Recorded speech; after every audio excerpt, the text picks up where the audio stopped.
Ou à la toute fin, t'as Franck qui finit. Et genre, arrête de mettre en place. Et toi, tu viens me voir le je fais une manucure, regardez les ongles. Et tu peux monter comme ça.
Bonsoir, merci à tous d'être là pour le quatrième événement qu'on organise avec la Marée Haute.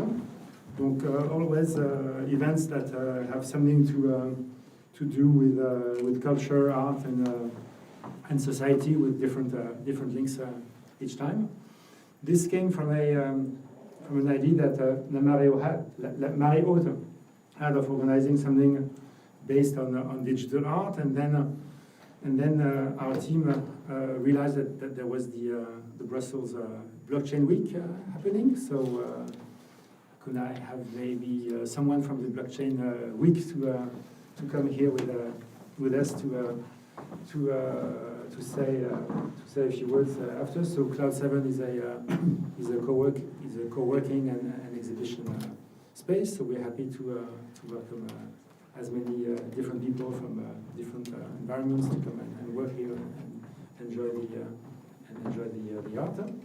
So maybe you can tell us a little bit about what Njaheut is doing, and then you can tell us about the blockchain week, and then I'll introduce the panelists. Okay, thank you, Frederic.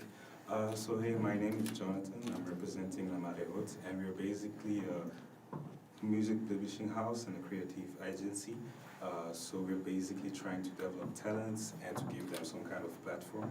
So today we are co-curating with Cloud 7, this event about NFTs, and we hope that you will all have a nice event. This is our 4th event in the Cloud 7, and we're really thankful for them for this opportunity. So thank you. Okay,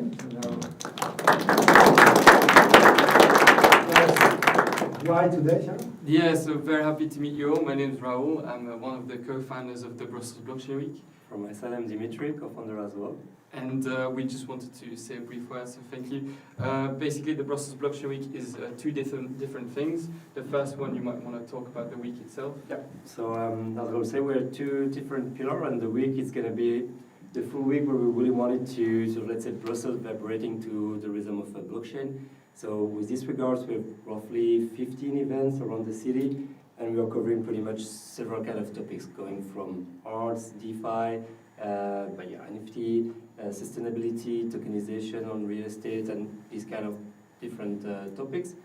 And it's been 2 years that we have founded the conference, and really happy to be here in the first day of the week. And then the second pillar, just jumping in, is we organize a 2-day conference at the Njaheut, which is more going to be focused on the regulation within the field of blockchain. So we're gathering the European Commission and the Parliament as well, and then also specific utilities like tokenization of real estate.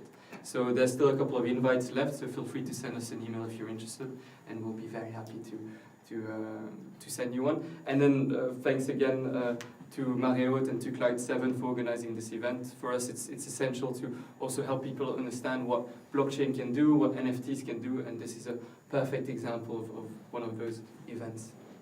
Thank you very much. Now the floor will be very shortly to our distinguished panelists. So I will tell you a little bit how I kind of curated the evening.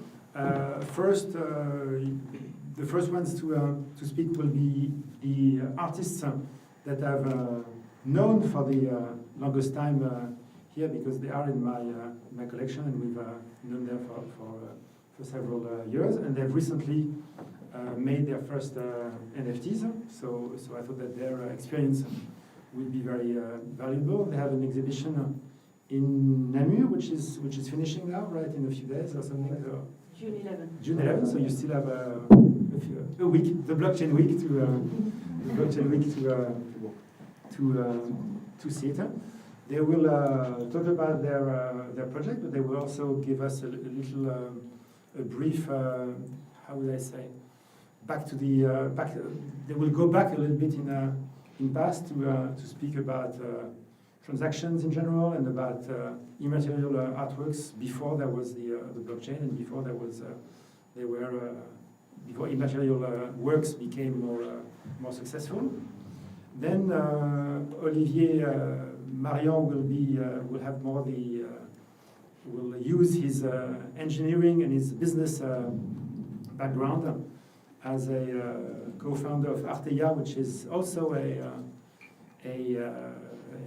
friend that I have on my computer and my phone every day, because this is the management the collection management system that I use to keep track of my works.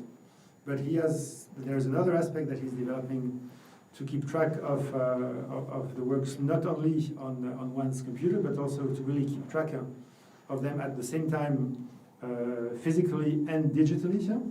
And he will, I think, it will be very interesting to listen to him to make us understand better what are the implication of the physical and the digital aspect of the blockchain, of tokenization, and all this. Then we'll give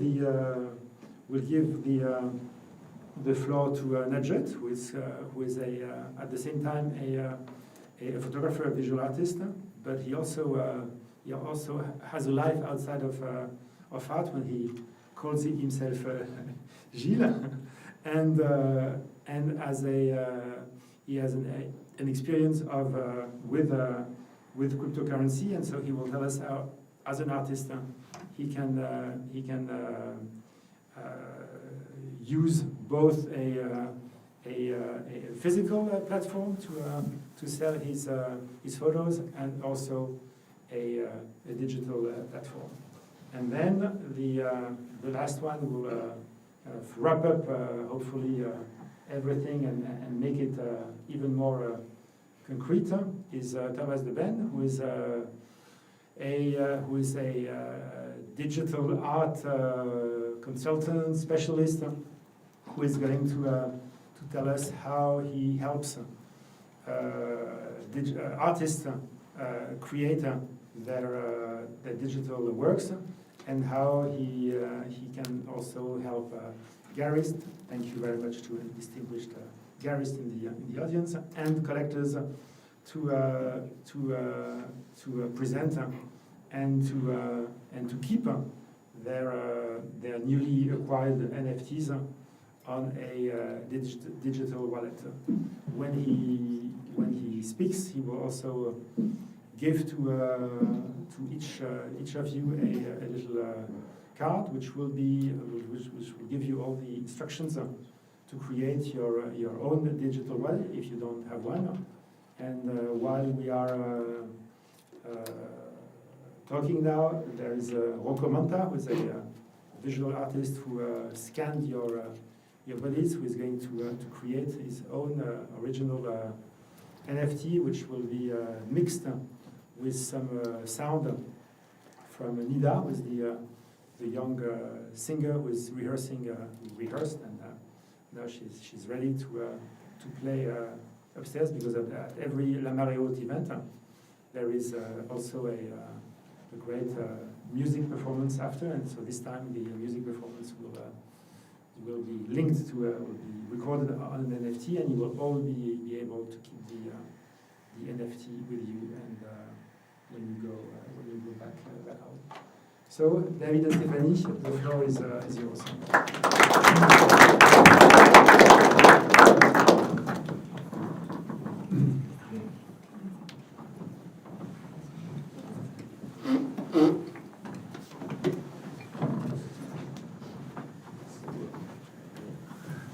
So, hello, I'm David Brognon and Stéphanie Rollin. We are conceptual artists, and we work together since 17 years. And we are living between Paris and Luxembourg. And so we have, as Frederick told you, we are in the collection. We work on a very invisible work and immaterial work. Sorry. So you can we are conceptual artists, but we are also storytellers. We like the fact that the form and the content goes pretty equal. So we've been interested in stories and immaterials, but in this case we would like to talk to you about the transactions. Transactions has been in art histories for decades now. So we think that like NFT art is pretty a misunderstanding. So in our work, like a certificate of authenticity has been there forever. It has been used for Sol Lewitt, Lawrence Weiner, and in this case you have a work from Marcel Duchamp. It's a bond he created in a casino in Monte Carlo. It's a great artwork, really complicated to explain, so please feel free to go and check this artwork. But just to tell you, it's been made in 1925, so transaction and art has been linked for many time now. Another one is a link to collection of Frédéric de Goldschmidt, because it's a piece from Rauschenberg. This is a portrait of Iris Clerk, if I say so. The stamp is the certificate of this work, and I said it's a wink because there's a homage from Mathieu Lorette, who did this is a portrait of Frédéric de Goldschmidt. No, of Alighiero Boetti. Sorry, Alighiero Boetti, and it's been in the previous exhibit. Exactly. Right. So there's also some contracts, and in that case, Stephanie and me made a contract about the stability of the leather of the Holy Sepulchre in Jerusalem. So feel free also to check the story, because it's a very crazy story about this leather. In that case, we made a contract for 30 years who connect the collectors and the artists about the stability of this leather. This leather is the symbol of the statu quo between all the different Christian group inside the Holy Sepulchre. And since nearly two centuries now, this leather is here and never been removed from there. If it's removed, it seems that it's a breakup of the statu quo. So everybody has the advantage to keep this leather there, so we make a kind of bet on the stability of this leather. So we made a contract. So about the transaction, it could be also a contract. So for example, we made with Frédéric this bet on 30 years. This is a part of the contract made by a notary in Paris, and so it means that if in the next 30 years, if the leather is not removed from the Holy Sepulchre, we keep the money, the collectors keep the piece, and in case of removal of the break of the statu quo, we break the artworks, we tear the contract, and we pay back the collector. So it's a fragile stability based on the contract and a transaction based on something not immaterial but very fragile in a real world. It's like a bet on history, something which where we have no control, and we depend on the big story. So this artwork does not exist if this small wooden ladder, which represents a stability, but it's like a very fragile wooden ladder just on terrace. And so this is the place of happy collectors who know about both very historical artworks. This is at the notary. At the notary office. So each time we make this bet with collectors, there's a ceremonial in the notary office in Paris with the lecture of the contract, and we both parts countersign. Here there's also a transfer which shows the ladder on a signature, sorry. Yeah, in Jerusalem. Meaning that this ladder is already in the part of the city. In the parts of the city. So about the question of transaction, so we arrive in the NFT art, I would say, like this. Regarding an artwork we made we made each in our show. So in our show, all the artworks have the credits. And we put a text, an author wrote a text on each artworks. So it allowed to the visitors to understand the artworks, the situation, the context we made this artwork. So the credits are an artwork itself, because all the graphic charts is the same chart as the propranolol box. It's a beta blocker for people who have angst crisis, nervous breakdown, or a broken heart. So we use each time the same graphic chart for all our artworks in show. So regarding that, we sell in NFTs the history of the artworks. It doesn't mean the physical work, but the history of the artworks. So the series is called I'm All Tomorrow's Broken Arts, and in our OpenSea page you can have a large panel of artworks, but just the story. And you can buy the story in NFT. So it means that when the show is finished and you remove the label from the wall, the artwork is still alive because it's still be visible and readable through our OpenSea platform. So. And it waits until there's another exhibition, then it goes back on the wall. We believe that it stays as immaterial work in between two shows. Yeah. So the collectors, some collectors can just own the story and not the physical work. But sometimes people just prefer conceptual work just by the story or the context or just the poetic part of the artwork, and they don't care about the physical pieces. So each person can choose whatever they want.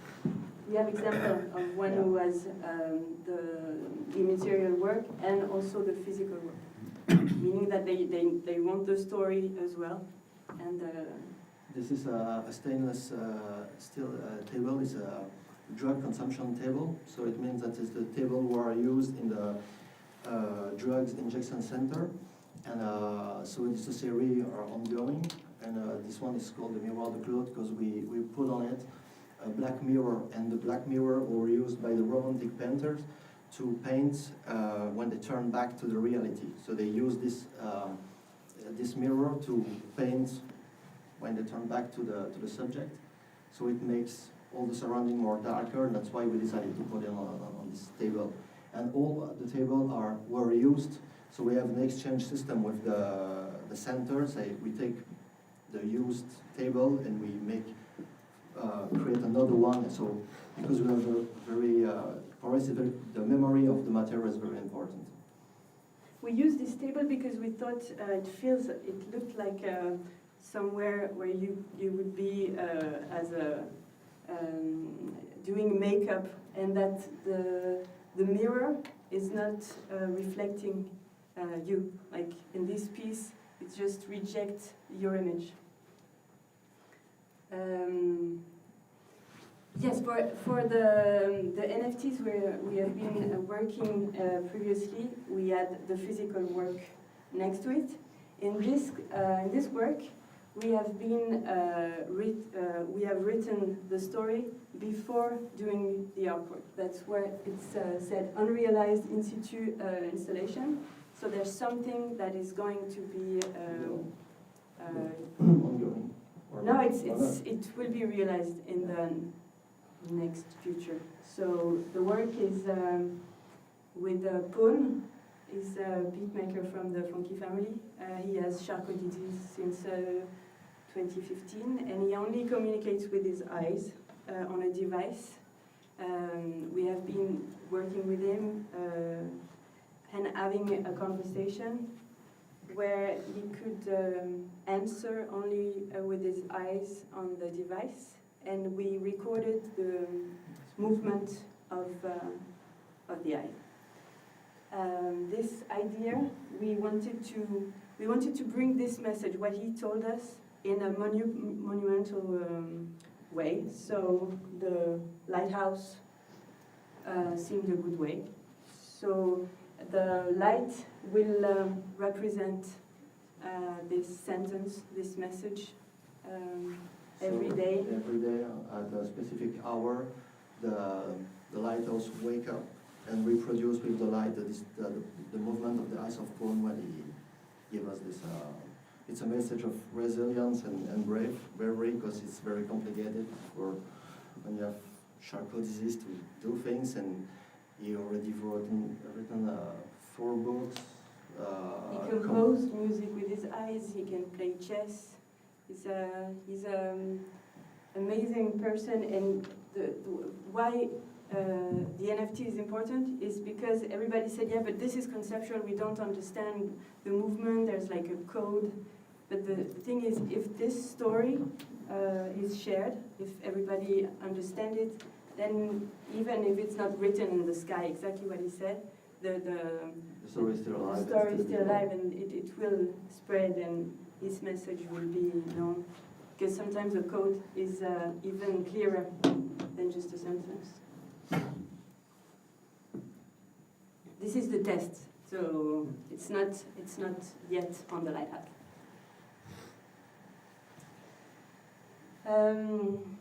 This is another ongoing project, and that's why we really love this material way of expressing our art, because in this work we have been training a dog, research dog, to find a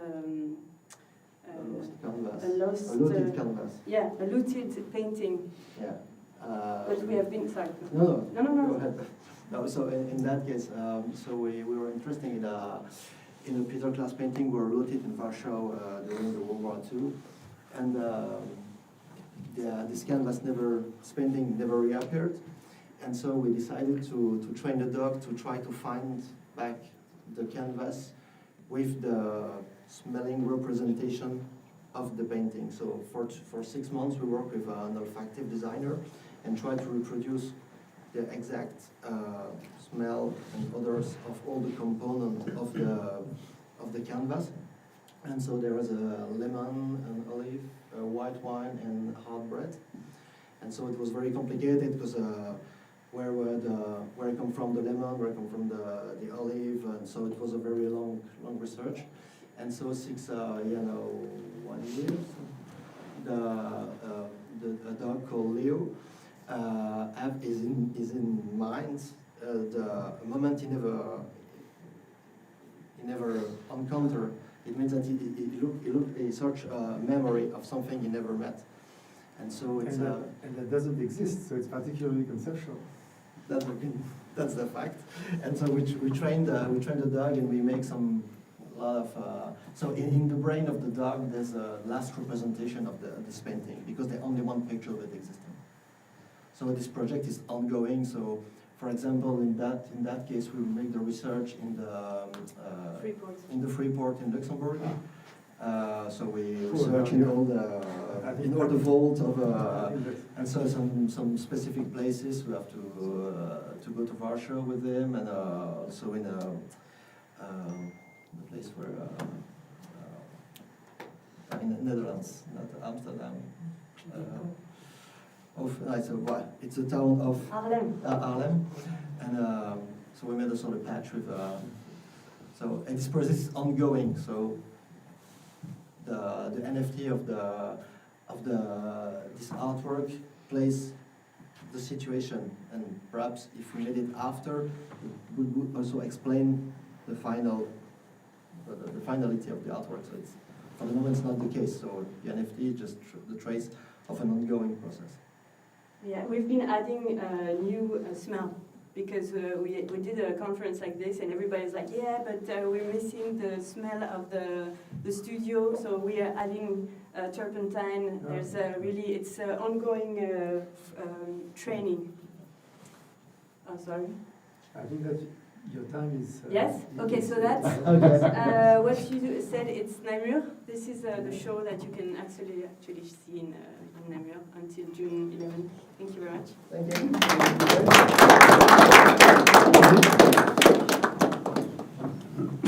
That would be more concrete, huh?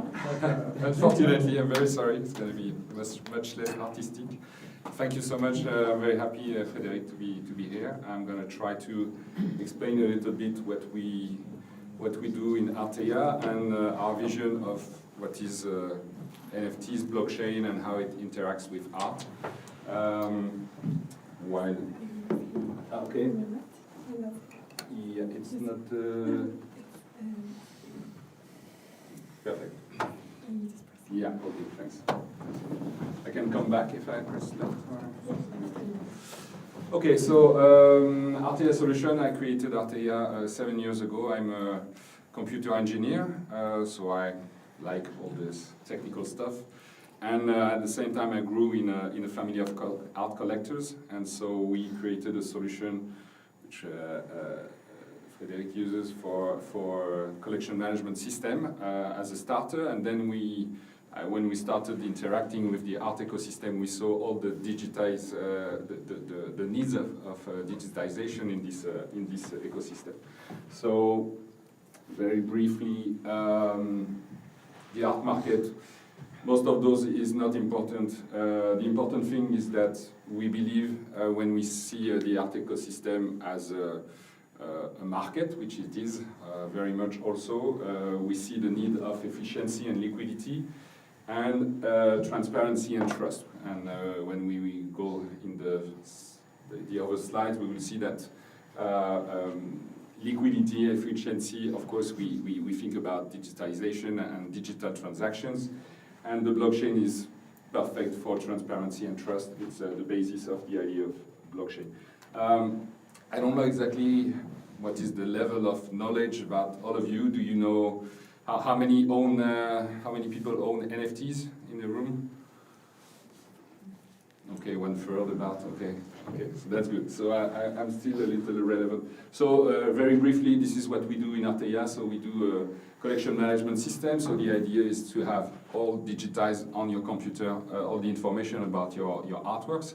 We work with collectors, but we work very much also with artists. We also created some online viewing rooms. So this increased a lot during the COVID because people were not allowed to go physically in galleries. So you had to much more, the art galleries had to much more think about going online, which was not so obvious 5 years ago for a lot of galleries. And so we do a lot of, for Templon Gallery, for example, we did the first online digital catalogue raisonné secured on the blockchain. What does it mean? Catalogue raisonné is usually the list of recognized by the artist or the estate artworks that were created by the artist. So for example, if you want to sell a Picasso, you not only have to prove that your Picasso is a real one, but you have to try to prove that this artwork exists in the history of the artist. And so Picasso worked for a very long time, all his life, with a guy named Zervos, and they created what we call today the Zervos. It's 33 books, and it's it's 16,000 images in black and white, which is very sad for such an important artist, of paintings and drawings from Picasso, and this is the least recognized list of what artwork are recognized by the estate. So it's quite important to have, of course, something digital instead of a book, which is not very useful as soon as an artist starts again creating, or even if artworks are on a loan in a museum or something like this. So provenance, exhibition, literature, which are important things about an artwork, they are not updated, so we do this digitally. And today the focus is much more on authentication and linking the physical and digital. The idea is that I grew in a family of, I would say, traditional art collectors. So digital art has been there for quite a while. In fact, if you think about all the photographs and all the video artists, we can definitely say that those people are digital artists. Bill Viola, if you take an artwork from Bill Viola, you will receive a DVD with a file on it, and so you will show this on a TV screen. If you try to resell it, the important part is not the DVD, it's the certificate of authenticity and the certificate of ownership. And so the certificate of authenticity, most of the time it's a paper, and the certificate of ownership, it's going to be, for example, the invoice from the gallery or the auction house. And this is the proof that the DVD that you bring to Christie's or Sotheby's or whatever other way of selling your art is one that is a recognized edition, a true edition that has value. And so in some point of view, and it's interesting when we think about NFTs, which are digital certificate of ownership, the certificate of ownership has more financial value than the artwork itself. The DVD with the copy of the Bill Viola file has not much value in itself, but if you can prove that you are the owner of a true edition, then it has value. So what we do at Arteïa is we kind of work on this idea. So today, if you go in a gallery and you buy a painting, you will go out, on one hand you will have the painting, and on the other hand, hopefully, not always, you will have a paper certificate of authenticity. This paper can be lost, you can have a fake certificate, and it's not related to the artwork. I mean, there's no direct link to the artwork. So you can have a true certificate and a fake artwork. So first thing we did is we digitized the certificate of authenticity, which is kind of obvious. You create a digital file, and then you want to make it secure. So this is one of the good point of blockchain. It's very, very good for this. So it's kind of a digital safe. Everybody can look and check that you have a good copy of what is in the safe, in the digital safe, which is the blockchain, and nobody can tamper with it. And you have digital signature, anything you want. So we create first this digital certificate of authenticity, and then we want to link it to the artwork, and for this we use NFC chip, which is a little sticker. It's the size of a little piece of 50 cents, and we put this on the artwork. So, what am I missing? Yes. For the 2/3 of the audience who do not own an NFT, maybe you can have a quick kind of vocabulary definition of... Okay, so sorry, this is not an NFT, this is an NFC. So NFC is near field communication. So this is the little chip that you have in your credit card when you're making contactless payment. And so the idea is that with this little chip, so in the sticker, in fact, you're going to have a little chip with a little data in it. And when you come with a smartphone, you come close to it, and you will be able to read the data. And our tag is secure physically, so if you try to remove it, it's going to break. So people will see that somebody tried to tamper, for example, take it from the real artwork and try to put it on the fake one. It doesn't work, it breaks. And then it's secure digitally. We have a special way of encrypting all the information, and we can prove that it's impossible to make a second tag, which is the same as the first one. So what we have the digital certificate. It's on the blockchain, it's perfect. Blockchain, so definition of the blockchain for those who Okay, blockchain, I tried not to, no, it's very good, sorry. Blockchain, I try not to be technical. You can see those guys if you want to get technical this week.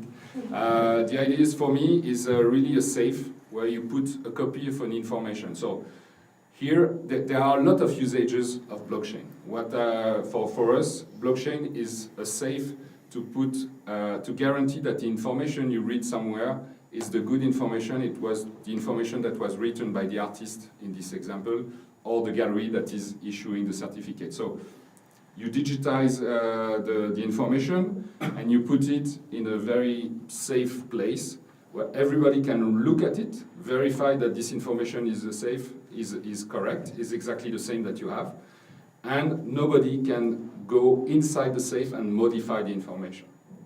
I don't know if it's clear. Kind of okay? Maybe a few words on the different blockchains and the different uses. Okay. A little bit. No. So historically, those guys will be much better than me, but historically you will Thomas will go back to it, but maybe... Okay, so we had, I believe the first blockchain that you heard about probably was Bitcoin. So Bitcoin was a blockchain that was used basically to exchange value. So you had token, you kind of can have money, or let's say it's money, it's just a transaction on Bitcoin is just I have one Bitcoin and I send it to somebody else. So you have the transaction from one user to another, one wallet to another wallet. Then we have a lot of other blockchains. I believe there are infinite number of blockchains, and you will develop different blockchains depending on the usage that you want of this technology. One of the most known other blockchain is Ethereum. The big value of Ethereum compared to Bitcoin is the use of what we call smart contracts. So it's kind of a program or intelligence. So you can do something, for example, I will send this amount of money from this account to this account if the level of this account is below or above this. So you can introduce some kind of logic, and you can write those kind of computer program which are themselves on the blockchain, so they are very secure, and once they are started, nobody can tamper with them. Very briefly, the problem of this blockchain at the beginning was recently the cost of running those blockchains, so it needs a lot of electricity to work all those computers. So basically, a blockchain is a network of thousands of computers all around the world, linked by internet, and you have to provide a lot of electricity to make this work. And now we have some interesting other blockchains like Tezos that we use. So Tezos is known as the green blockchain because the cost of running this blockchain is much lower than Ethereum was before. But there was a recent update in Ethereum that lowered the cost of this. So basically, it's a huge subject. So I try to keep it on the side and say it's just the technology that provides the guarantee that this data is not is tamper-proof. Nobody can tamper with this data. Sorry, I lost half of the room with this. Okay, so what we do with our solution, so we create a digital certificate of authenticity. So just instead of having a paper that you do in Word on your computer, you create the same data, you put it in a digital file, and we kind of put a copy of this digital file in a blockchain. We associate this kind of file on the computer to the NFC chip. We fix the chip on the artwork, and boom, it's done. So what does it mean? It means, for example, that if I buy this artwork in a gallery, for all the life of the artwork, I'm talking about physical artwork, of course, I will be able to just approach the artwork, scan the chip, and I will get all the information that I want on this artwork. So, of course, the artist, an official picture, the dimensions, the description, whatever, and we can add a lot of information. We can add we can update provenance, exhibition literature, we can have a contract. There are a lot of galleries today that try to bind you with a contract about the right for you to resell or not the artwork. So if I go to Njaheut Gallery and I buy something, I have to sign a paper that says I am not allowed to resell this artwork within 3 years. Besides going to Njaheut Gallery, I cannot go to Sotheby's or Christie's and resell it before going to this. So it's kind of a contract that they are trying to bind to the sale of the artwork, and we could do this inside the chip, so everything is linked to the physical artwork. This is an example of what we did for Peter Halley in Marouani Mercier. So this is the chip on the canvas. So of course we don't put it on front of the artwork to not damage the artwork. We put it on the back, but we want to put it on the artwork itself and not on the wood, because of course it would be too easy to remove the canvas from the wood. Here are other examples. We work with a company which is called Sculptures. They create physical 3D prints for digital artists, so special editions. And so in the bottom of this hidden, there's our chip is embedded. It works through materials, almost 1 centimeter of material, so you can really hide the chip inside the object if it's created at the beginning. So these are other editions that we made. We have the first NFC chip inside the Musée du Louvre. We worked with artist Stéphanie Rollin, and so on the back of this artwork, which was ordered by the collection du Musée du Louvre, there is a chip proving its authenticity. So we are quite happy with this. This is another example for Benjamin. We created paper prints, so print editions of his artwork. He's a street art, pop art artist, and he creates oil on canvas artworks. We created a series of physical artworks like this, and we sold them as NFTs. So the certificate of ownership was an NFT sold on Tezos blockchain. And the idea was that when you buy this NFT, which is for me a certificate of ownership of something, in the metadata of the NFT, and I will try to explain this. In the description, so an NFT for me is a certificate of ownership. It's a digital certificate of ownership, and so on a certificate of ownership, being paper or digital, what you do is you describe what you are owning. Okay, so usually it's the name of the artist, the name of the artwork, the year, the description, anything. So we put this in a digital thing, which is an NFT. And when you buy this, you were able just to contact the gallery and say, okay, I can prove that I am the owner of this NFT, so please send me the physical artwork. So we did this. Of course, it's very interesting also, not only for art, but maybe it's not the subject today. So the good thing about this is that we are kind of putting a bridge between physical and digital. So either for digital artists, they want to make some physical editions. For example, I'm an old-fashioned man, and so I'd like to have, at least when I do own some NFTs, and I would love to have something on my wall to put, so maybe a paper print or a physical 3D edition. And so this is a solution to make this and to be sure that you have a limited number of physical editions, and it is also the opening for metaverse ideas. So when you buy an artwork or a sneakers, you can get a digital edition of it, and you could put it in your video game or in your next version of metaverse. Another subject. Who knows what is a metaverse? Next time. Next time. Okay. Sorry. Your time is up. Time is on. Okay, so this is purely for my ego. It doesn't matter. And blockchain. So yeah, blockchain in art for us, it's transparency and trust. It's the main message about blockchain. It gives you. It's a very nice tool to use. Thank you. You can reach me next. But maybe a question, when there is a change of ownership, you know, you've got the NFC that is at the back of the canvas of the painting, let's say. Yeah. So it's not, you cannot change anything on that NFT. So it means that at each change of ownership, there will be a different NFC. No, because we talk about authenticity. So the NFC is a certificate of authenticity of the artwork, and we don't talk about ownership because we believe the artwork is not ready to be transparent about ownership. Okay. So ownership is, we don't deal with it. It's different from NFTs where you kind of have a trace, but we know when you deal a little bit with NFTs, you know very soon that you don't have any trace because it's very easy to hide really who is the owner of a wallet and make a lot of transactions to lose people. So we are talking about authenticity, not ownership. And also when it's sold, you don't have like a percentage for the artist? Not at all. Not at all.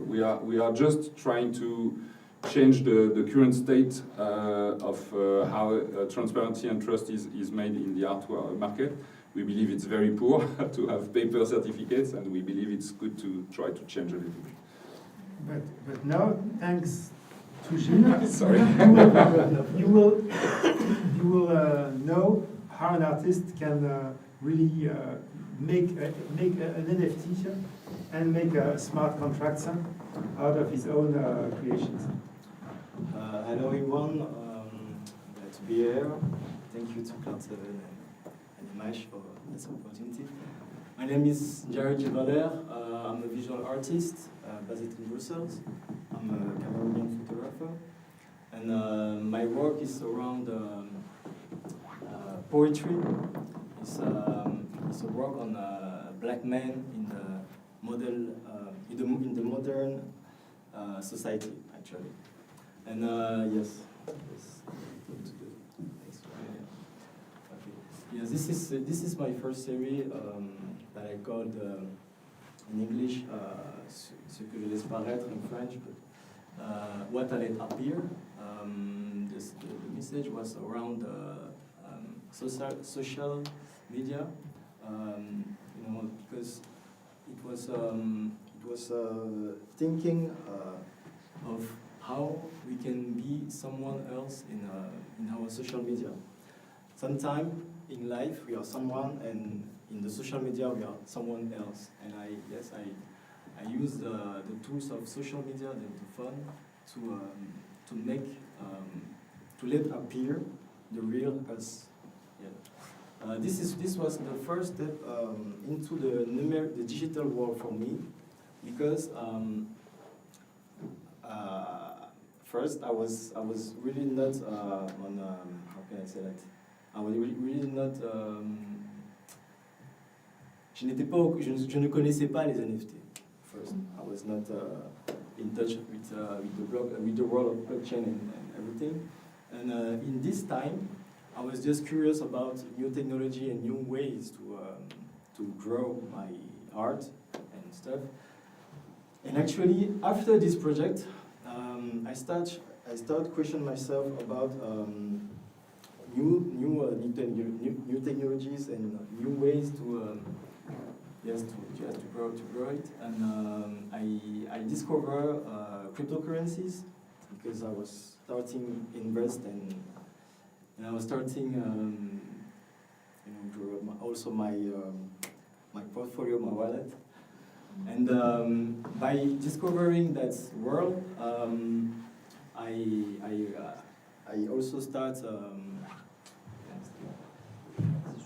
I also start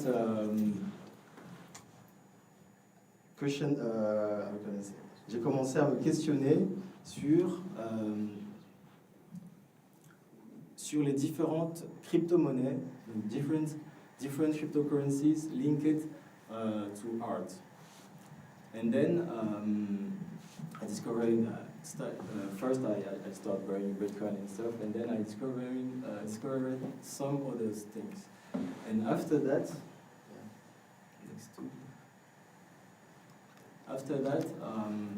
it was interesting for me to ask myself, how can I create a link between me and my client by just said something that proves that they have the authenticity of what I did without maybe have the physical pieces. And then I experienced it.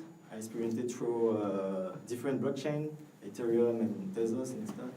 And then I start put online pictures first to experience it, and after to prove the authenticity of things. And yes, as an artist, it was an interesting process, because I was just aware of the real world and the relationship with Gary and stuff, and there it was the opportunity for me to be directly linked with my collection. Yeah. This is another work from travel in Cameroon.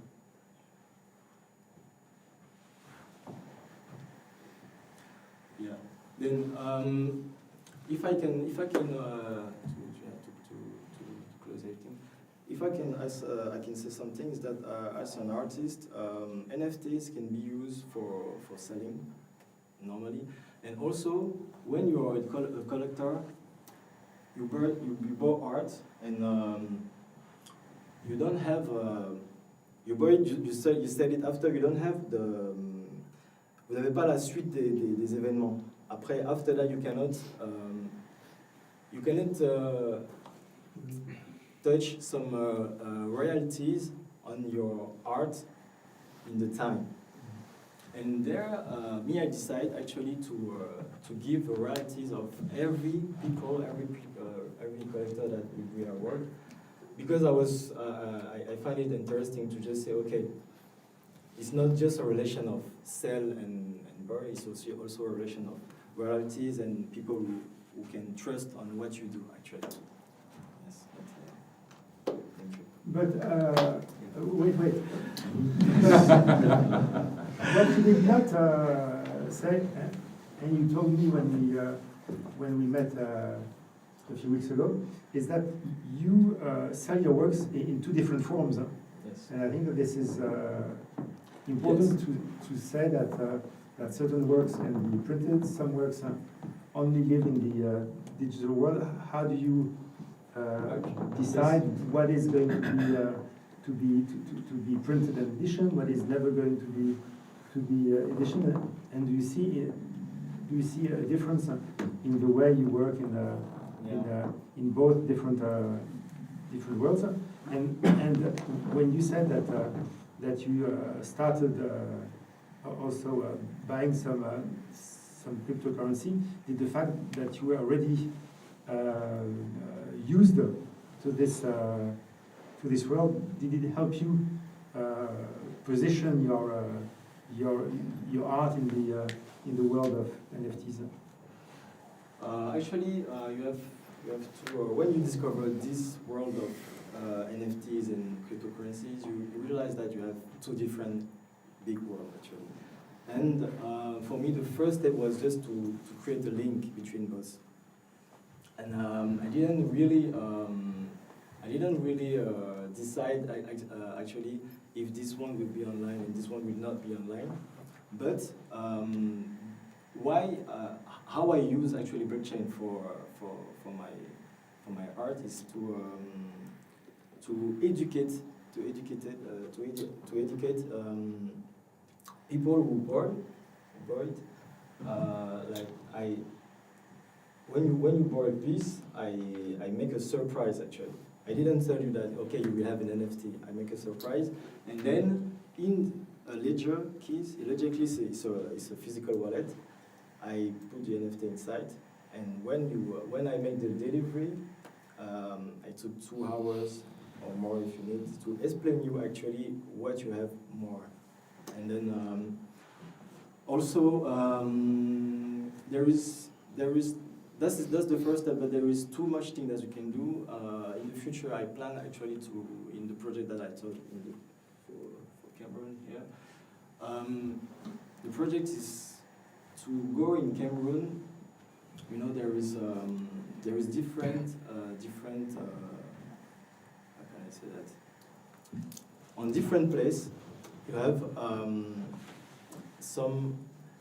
vous avez certains endroits où la terre est différente par rapport à d'autres. Okay? Et à certains endroits, il y a ce que j'appelle les travailleurs de la terre. At that place, for those people, I wanted to help them to keep the earth alive by making an NFT project where if you buy an NFT, you have that percentage of royalties that can go directly to them, and that's also another way to use it, to use the blockchain for that. I don't know if I answer your question or more or less, but I think that Thomas will tell us a lot about. Will be able to answer you with more details.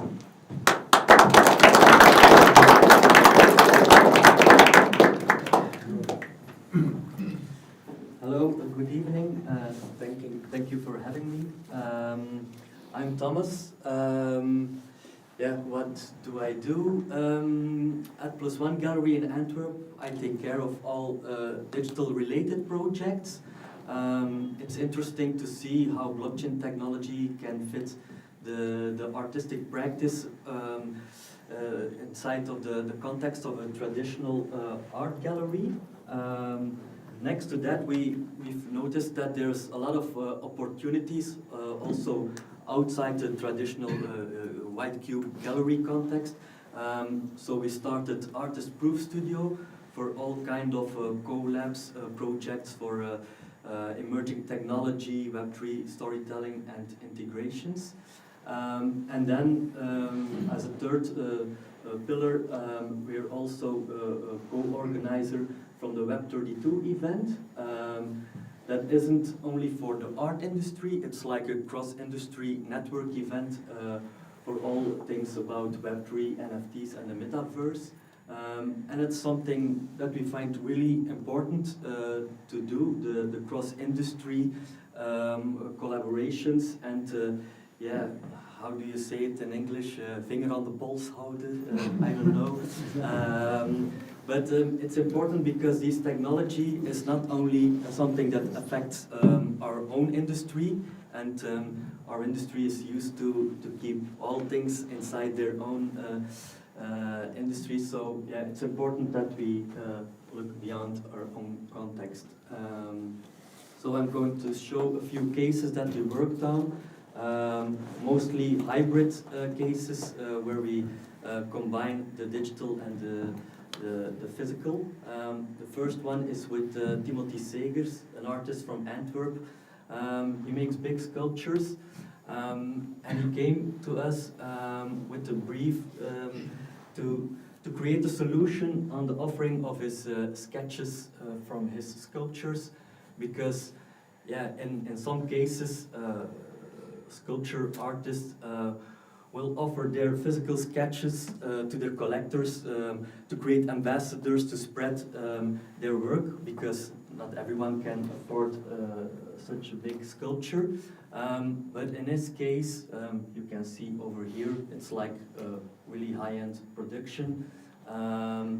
Yeah, he makes everything from sketch to blueprint on his iPad, so he does not have like the sexy paper drawings framed to hang on the wall. So he asked us to create a solution, and he heard from NFTs, but he didn't know how it worked. But another problem in creating NFTs for him is that he wasn't a crypto native. His audience isn't the NFT native audience. So his work circulates in a traditional environment. I'm gonna skip this for a moment. So what did we do? We created a script to pre-generate crypto wallets. It's like, yeah, a little bit lower the threshold for traditional collectors to onboard in the Web3 space. There's like a scratch layer here with the secret seed phrase. It's like the login code for your wallet, and the QR code with a one-pager telling you what's an NFT, how do I use it. And then we printed it on like this format of like credit cards and put it in a screen printed box, because yeah, we received a lot of feedback from collectors. Yeah, that's cool, NFTs, but it's like, I can't touch it, it's intangible, it's abstract for a lot of people in the traditional scene. So we made it tangible again and presented it in a format that they're familiar with. And that's interesting. And you made some for us tonight? Huh? Yeah, of course. I will show it later on. Yes. Everybody will get an empty wallet this evening, and after the evening I'll airdrop an NFT to it based on the scans and the music. So that was an interesting exercise to create a solution on the offering of his sketches, basically like small blueprints from his sculptures. Then the next case is something built on that idea, was for a graphic design, a graphic artist, Brecht van den Broeke. We created like a small wooden sculpture based on one of his main characters in his work, and created like a vending machine from a congress, so people can collect a small collectible of his work. And it was based on the same format, but then in a total different branding and idea. It can also act as a solution for events. A lot of creatives do live illustration or personalized things at events. It's always a lot of effort and a lot of energy, and after the moment it's gone. So we can also use it to keep it alive afterwards, and like a sort of thing afterwards to have as an how do you say it, memorabilia thing afterwards. And you keep the community of the event together. It's a little bit the concept of a co-op. Not going to talk a lot about it. Then we also work with Victor Verhelst. It's a Belgian-based artist, and a lot of his work is integrated as wallpaper.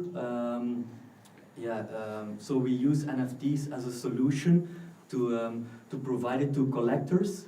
So the value of the work isn't the paper on the wall, that's just the production cost. But the true value is inside the NFT that holds the source file to reproduce it.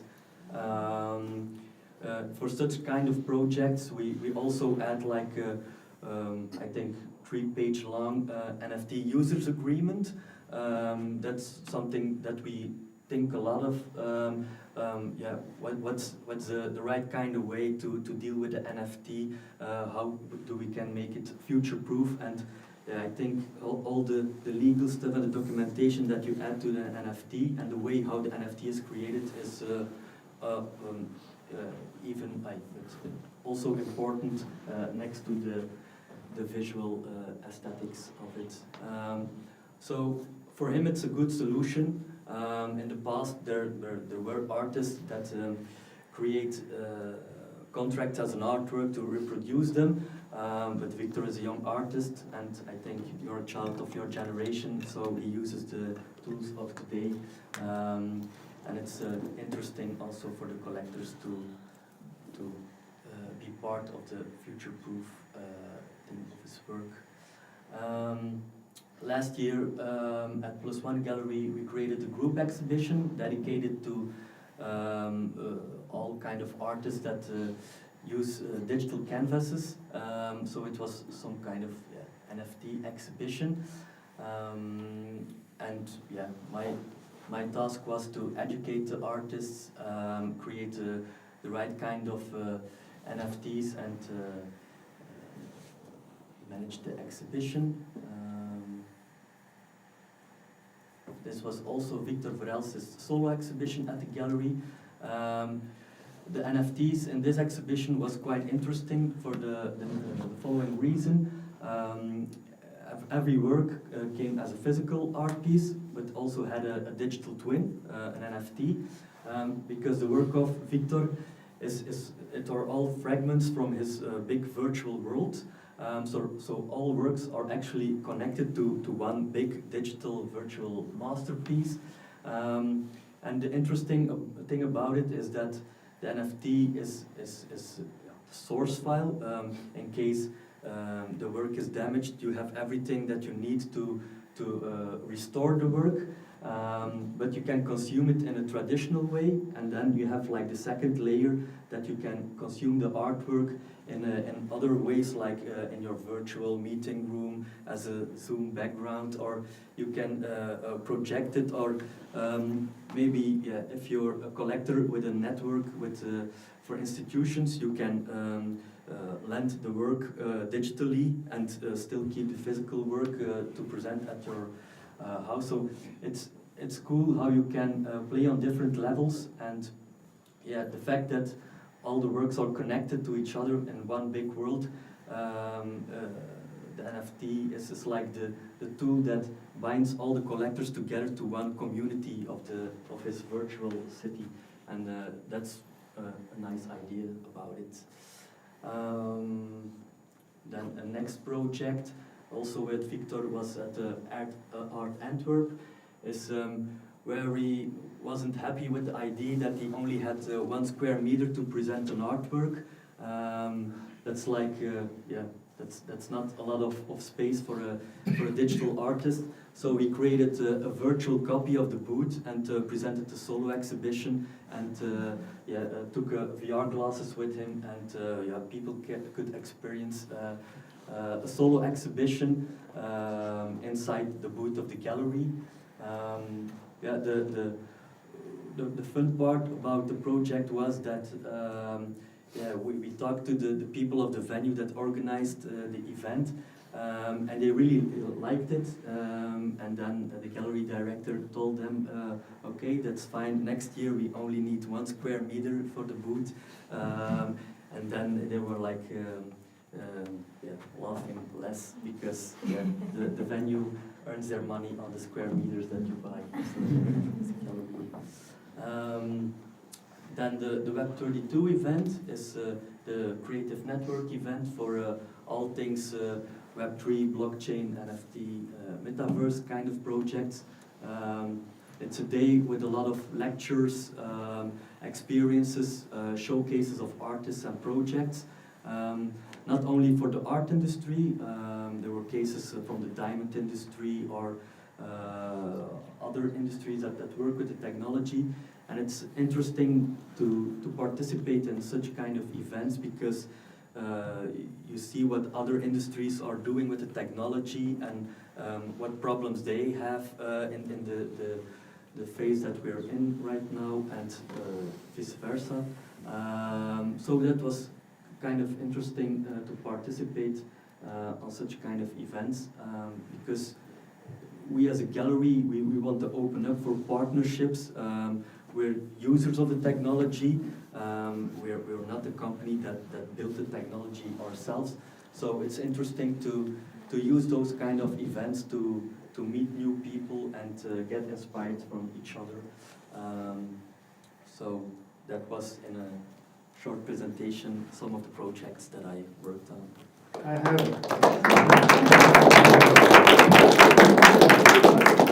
have some questions before we all kind of sit on the panel and before you distribute the cards. Something that I think some people are always unclear about, and that I think that you could maybe help us is to first we are in the blockchain week, so I'm going to ask a little bit the same question as I asked Olivier on how do you use the blockchain, and only the blockchain, and where are the digital artworks which have an NFT certificate of identification? Where are they stored? Because I think that this is something which is very complex and which is a bit confusing for most people. Is that some the blockchain is used for something, but the digital artwork is not necessarily. Yeah, there is a lot of misconception about it. Yeah, I would like you to solve all this.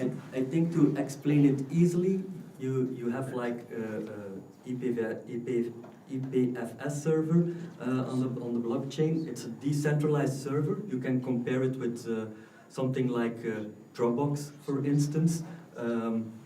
Sorry if I'm explaining it in a really easy way, but you can compare it with Dropbox, and the digital asset is stored on that kind of server, and the NFT is like a receipt. It's a proof of ownership that links every time that you use it, if you use it in a Web3 native way, to the server. So I think the main problem in the past is that if you distribute a digital file, you instantly make a copy. You do it by mail, USB stick, you put it on social media. Every time a copy is made of your source file. So you have like this digital fragmentation of your file. And in a world where ownership and authenticity is an important thing, that's something difficult. And the solution of blockchain is that you can register the source file, and the NFT always points to the same direction. So there is no copy that is made if you use it the right kind of way. Because today it's still sometimes the right way, sometimes it's just a copy. So, but in an ideal future, it's used the right kind of way. Could you say it more concrete, like which tools you're using and which blockchain, like everything you do for this artist? What are you used like?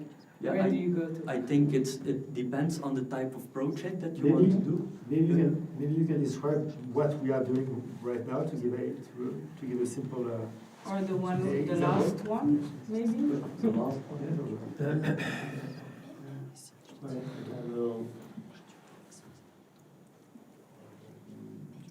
Like with what? For instance, what for the tool screens. did you use to? Yeah, so For me, it's important that the smart contract where you create the NFT on is Define smart contract, one more time also. Yeah, smart contract is the so you create a smart contract on the blockchain, and you can add some utility to the smart contract, and under the smart contract, for instance, smart contract Thomas de Ben, and under the smart contract I deploy my tokens, so I tokenize my digital asset to an NFT, and then each token gets a number under the contract. Yeah, but like really concrete, like which tool did you use to create the contract? And which for this blockchain? one, because I'm not a developer, so I don't develop it from scratch, we try to curate the right kind of tools that match the type of artist and how they can use it. We use a lot of Manifold. Manifold.xyz is a platform to create smart contracts and tokens. And it's marketplace independent, because a lot of marketplaces have an all-in-one service. But I think it's interesting to manage your tokens and put them on the market are two different things, in my opinion. So we use Manifold to create it. And depending on the type of artwork, we, for instance, use OpenSea to do the sales part of it, or we do a classic transfer to without a marketplace. If the owner already has a wallet, you don't have to use a marketplace to transfer it if he buys it in a traditional way. So it really depends on the project. But yeah, I have a list of different platforms, and what the benefits are of the platforms, I can share it afterwards if you... Maybe you can also give us again a definition and then a practical example of minting, because minting is an important concept. This is how the money is kind of was created, and this is also how the certificate is inscribed in this blockchain. So, for instance, for this project, or for the example that we are doing tonight, what was involved in order or what is involved now in turning what is being made now with the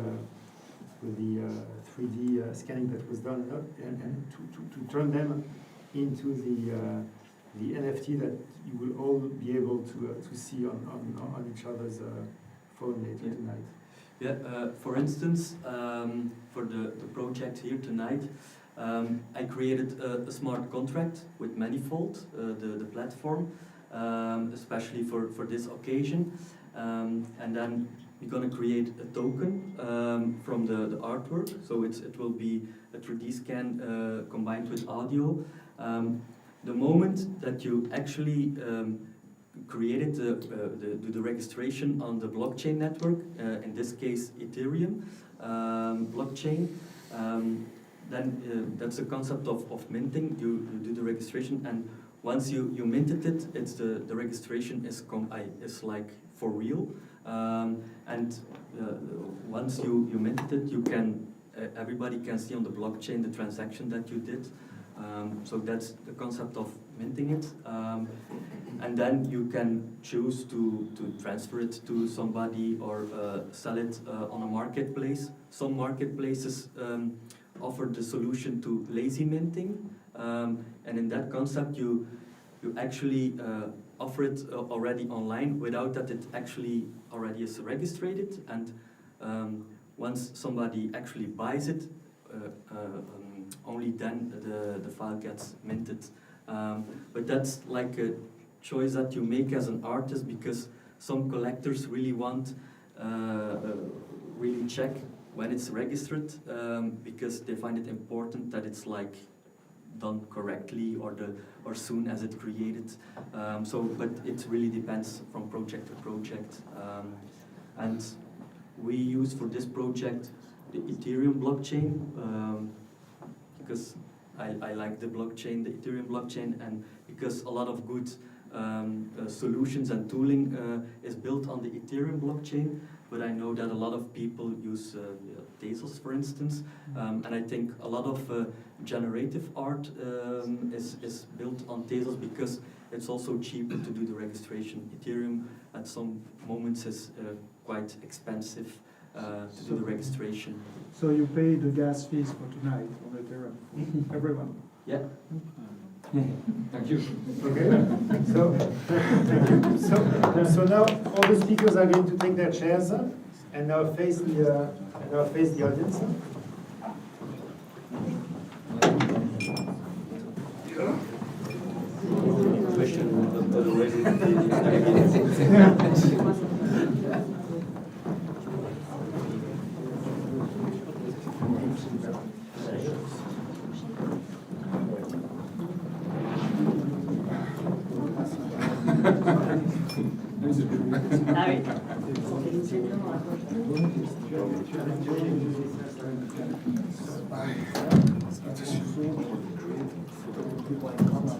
Il fait chaud.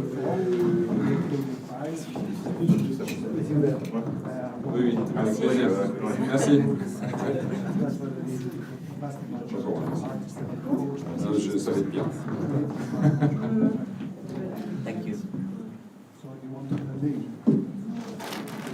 On a perdu le modérateur.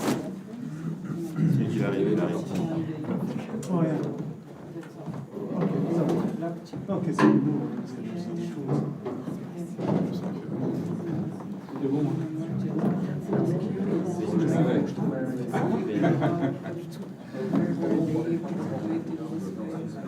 Donc je suis sûr qu'il y a des questions encore. Hein. Sinon, est-ce que pour d'abord peut-être à chacun des participants, peut-être l'un après l'autre, ou sinon non, pas de questions pas de questions de la part de pour les artistes conceptuels, pour l'entrepreneur, L'entrepreneur conceptuel. I have a question. You started to practice with a third party, like the lawyer or the notaire, who wrote the condition of the sale, the contract. And after you created some piece with NFT, so without third party, trustless system. Mm-hmm. Is it something that you want to continue? It is important to bypass the third party to authorize the transaction? Is it part of your practice now? No, it's more about to selling NFT, the story. It's not when you have the NFT, you're not part of the contract. You have the story, so it's different. The purpose is different. So in that case, of course, it's no problem to make it an NFT. So even contract has a different kind of transaction. The artwork itself, even if you make an NFT, is more the story about this transaction. Okay. Not the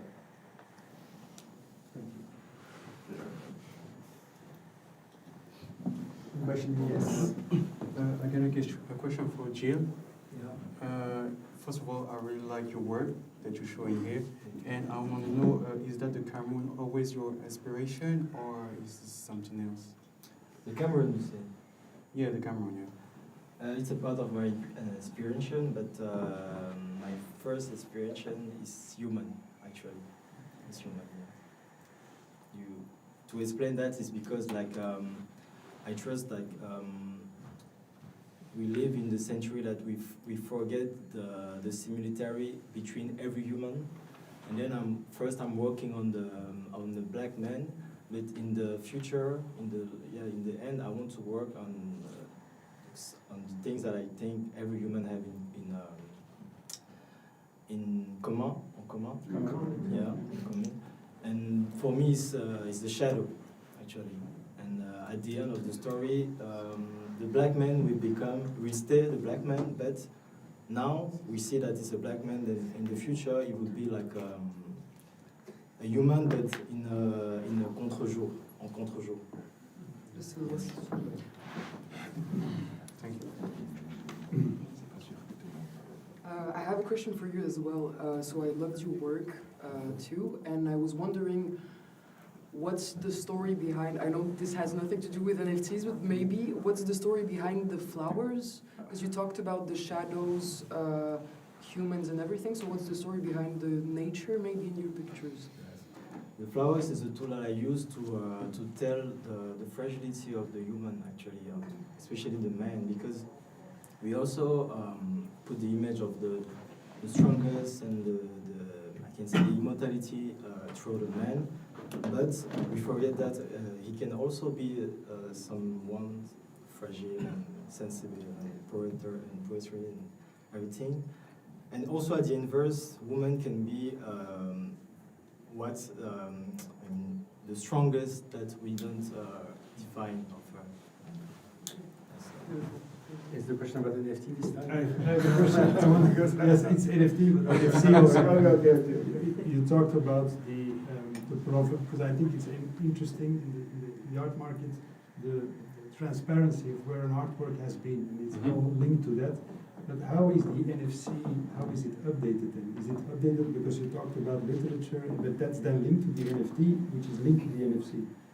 So the first, we don't pretend to solve everything.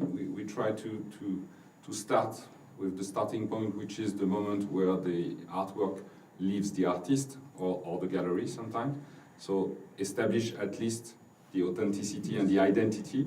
And then it's possible by either the artist or the gallery, they have access to an interface where they are able to update information, for example, provenance, exhibition, literature, which are, if the artwork is seen in an exhibition 2 years later, if they know that they are sold by the gallery to this famous collector or to a museum, they will be able to update the digital passport that is linked to the NFC chip.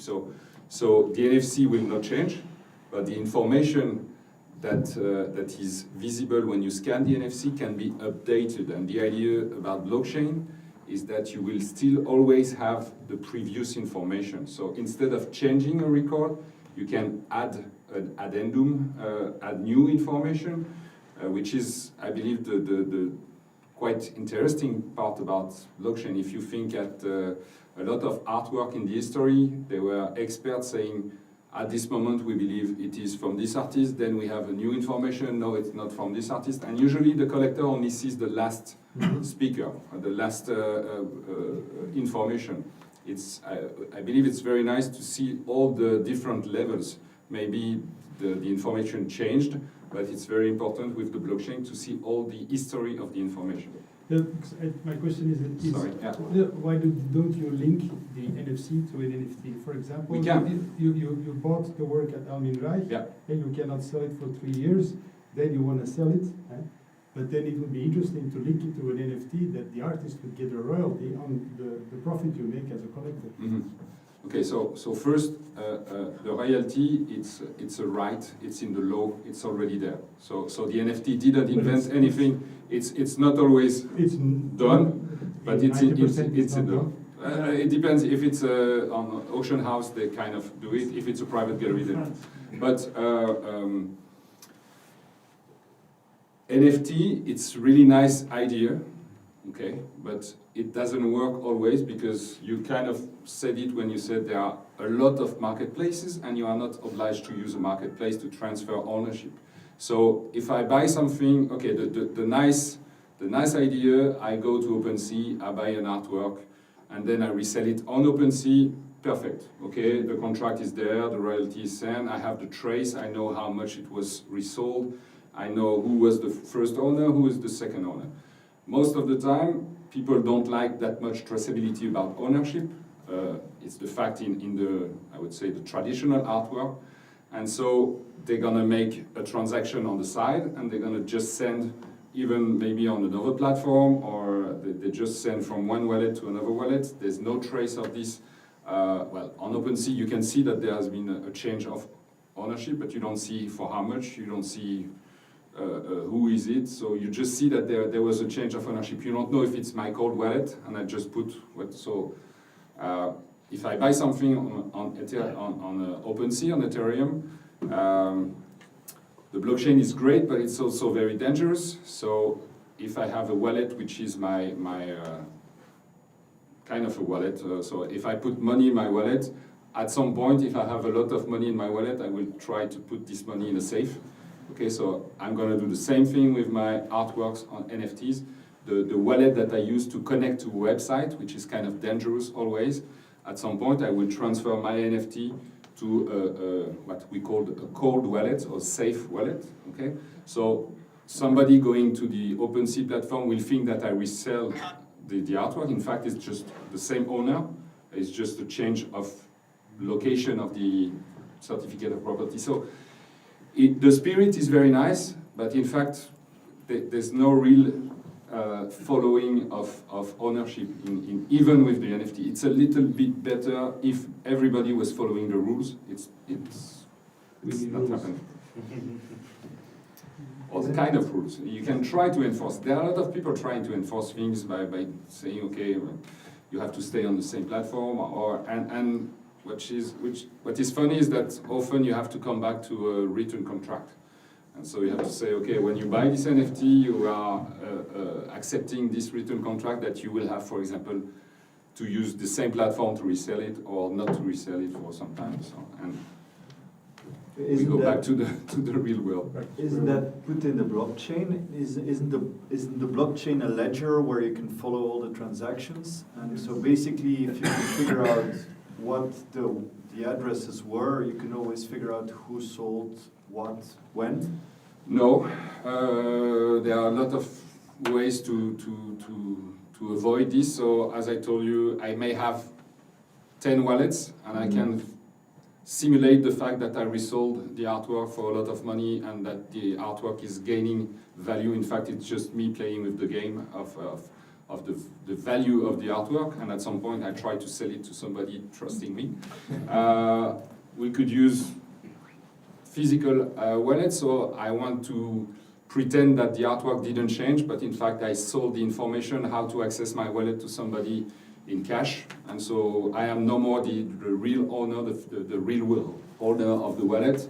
The artwork is still in the same wallet, and in fact it changed of ownership. So it's nice, a lot of good ideas, a lot of people trying to go around the rules. So. And how does a smart contract work with that? So basically, smart contract is a software, and it works and interacts with the blockchain. So I don't know exactly what is your question, but it's... Well, if you sell a digital artwork or an NFT, they always talk about the fact that there is a smart contract that automatically includes the artist or gallerist or whatever in that transaction. No, so let me try to explain. So if you stay on one marketplace, let's say OpenSea, okay, I'm an artist, I create, we were talking about minting, so an analogy in the real world is you are a photographer, you take a picture, and you will create 8 editions, diasec edition, physical prints.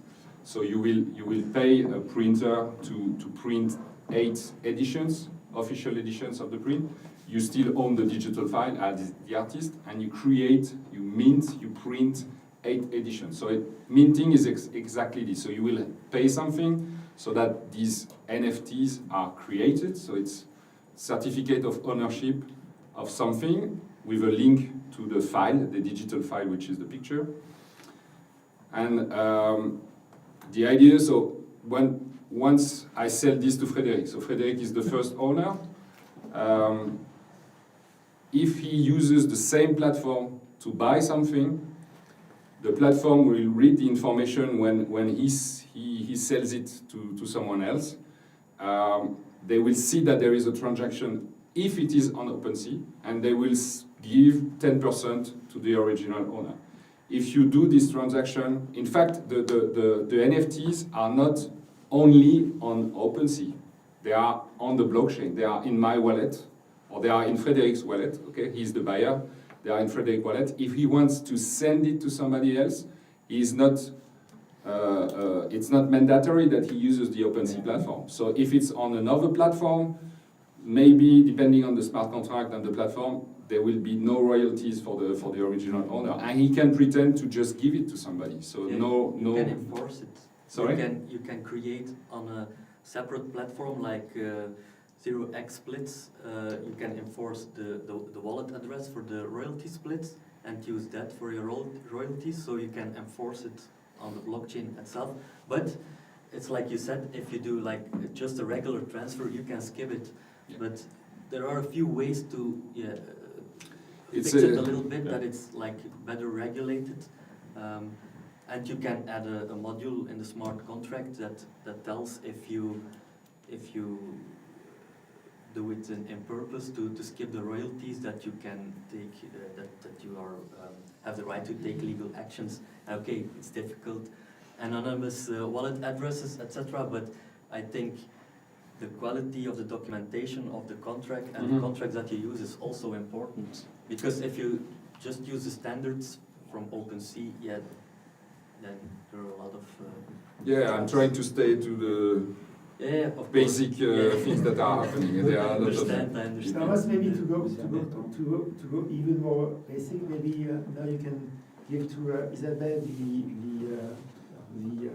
little cards that you've made, and maybe you can explain how to use the wallet and what has happened, what is happening, and what will happen with this wallet. There are a lot of questions. Well, you can distribute every one card to all the participants. And also in this little package, am I mistaken in saying that that there is also a free daily pass for class? I will add it at the end of the evening when I add the NFT. But I'll try to explain what this is. This is like a pre-generated wallet. It's just to lower the threshold to people to let people import the Web3 space. I think it doesn't solve all the problems, definitely not. But it's an ideal way to offer something for people that are new to it, in a way that the moment of transaction doesn't have to be something technically. But this is, if you go to the link at the back of the card, you go to a website page where you get some information about what's an NFT, etc. Some kind of instruction video that guides you through all the steps that you have to take to start and to create or use NFTs. So it's just like a tool to how do you say it? Lokken, to lure people into the Web3 space. So actually, when you, for instance, I think one of the most famous wallet providers are MetaMask or Coinbase in the Web3 space. When you create a wallet, you got like this really long sentence of letters and numbers. That's your unique wallet address. And underneath the scratch layer, you got your recovery phrase. It's like a password for your wallet. Don't scratch it here and don't give it to others because that's important information. If you go to the web page, you got like a small guide through how you can install MetaMask and import the wallet that already contains the NFT. And there's like a small paper inside of it that tells, I hope in human language, what an NFT is and what a wallet is. And at the back, you see all the platforms or tools that are used to create the NFT and the wallet. So it's actually like a small thing to onboard people in the Web3 space, combined with a little bit of education, actually.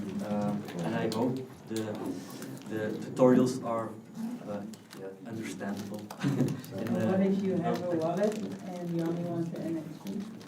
What do you say? What if you already have a wallet and you only want the NFT? Yeah, you can import the wallet as a second wallet into your wallet provider that you have and transfer the NFT without royalties that are taken into account to your other wallet. That's an option. Any more questions?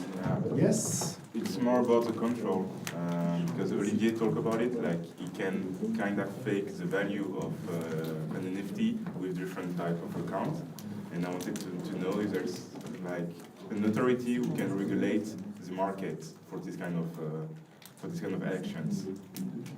Sorry, I didn't get the beginning.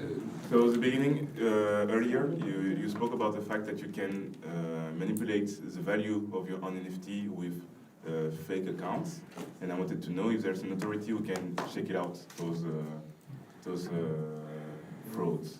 I don't think so, and the art market has been like this for a long time without NFTs and blockchain. So yeah. No, I don't think so. It's one of the market that has been unregulated for a very long time. But I was saying that it's only a 65 billion market, so it's not that big. It's not a financial market. Yuna, maybe you can stand up and tell us now what will happen upstairs. Oh, Yuna, I saw Yuna, sorry. So, yeah, now we will go upstairs for a music show, so a concert of NIDA, and we can go. It's a young artist from Brussels, and she has a lot of things to share and to tell. Yeah.